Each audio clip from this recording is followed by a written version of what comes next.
High বন্ধুরা, আজ বলবো আমি আমার জীবনের সব থেকে এক মধুর স্মৃতির কথা। যখন ছিল 1987, আমি আর আমার বন্ধু, মানে প্রিয় বন্ধু, কলেজে পড়ি। একদিন আমি কলেজ থেকে ফিরছিলাম।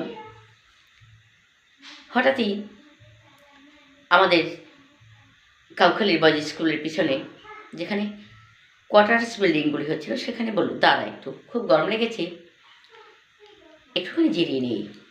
তো আর আমি দুজনে মুখোমুখি দাঁড়ালাম। কত কথা হলো দুজনের।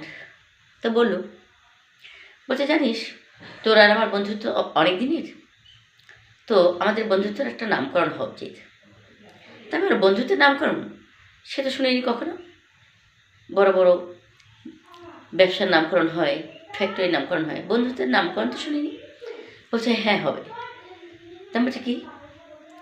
বলছো আজ থেকে আমাদের দুজনের নামকরণ হবে মধুমিতা। তোর নাম মধু, আমার নাম মিতা। আমি বললাম না না, তোর নাম মধু, আমার নাম মিতা।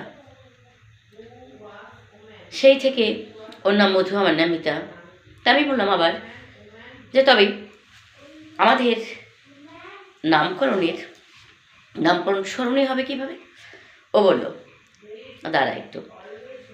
হঠাৎই বইয়ের পাতা থেকে একটা টিপের পাতা বের করলো। সেখান থেকে খুঁজে খুঁজে দুটো টিপ, দুটোই আকাশি কালারের। এই যে আমি টিপ পরে আছি ঠিক ওরকম, একটা আমার কপালে লাগালো, একটা ওর কপালে লাগালো। তো এবার বললো, পেনটা বের করে দিল আমাকে, বললো আমার টিপের মধ্যে তুই তোর নামটা লিখে দে, মানে মিতা লিখে দে। আমি ওর কপালে সুন্দর করে মিতা লিখে দিয়েছে। আর ও কী করলো, আমার ঘাটটার কোন নিচু করে আবার কপালটাতে ওর নামটা লিখে দিল, মধু। আর সেই থেকে সেই যে বন্ধুত্বের নামকরণ হয়েছে, সেই থেকে আমরা দুজন মধুমিতাই আছি। আর সেই মধুর সম্পর্কও আমরা নিভিয়ে চলেছি। আজও সে স্মৃতি ভোলার নয়, ভুলতে পারিও না। তো আমার বন্ধুর জন্য, আমার বন্ধু মধুর জন্য আমার 2 লাইন কবিতা। বন্ধু তুমি চলে গেলে আমায় ফেলে একেলা, তোমার মধুর স্মৃতির টানে আমার চলে যায় যে বেলা। হ্যাঁ, তোমার মধুর স্মৃতির টানে আমার চলে যায় যে বেলা। আপনারা যদি বলতে পারেন আমার বন্ধুদের নামটা, আমার বন্ধুর নামটা আমি সিক্রেট রাখলাম।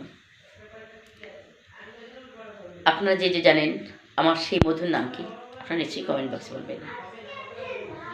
টাটা।